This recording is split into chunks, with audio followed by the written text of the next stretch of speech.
Sa patuloy na pagpapanatili ng kapayapaan, ang South Cotabato Provincial Office ay nagsagawa ng pagpupulong para sa mga residente ng Polomolok, South Cotabato. Ang magandang balitang yan hatid ni Patrolwoman Vina Morales.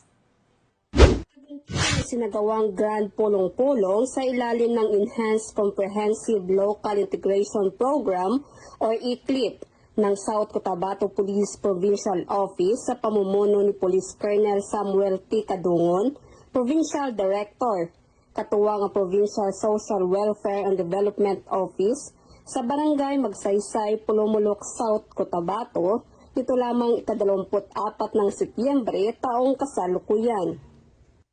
Pinangunahan ng Polomolok NPS ang pagbibigay ng mga lectures, kasama ang iba pang mga stakeholders na katuwang sa pagsulong ng kapayapaan, reintegrasyon at pag-unlad ng komunidad. Tinalakay sa naturang pulong-pulong ang mga benepisyo ng ECLIP, mga serbisyong panlipunan, kapayapaan at seguridad, at ang malalim na ugnayan ng gobyerno at komunidad.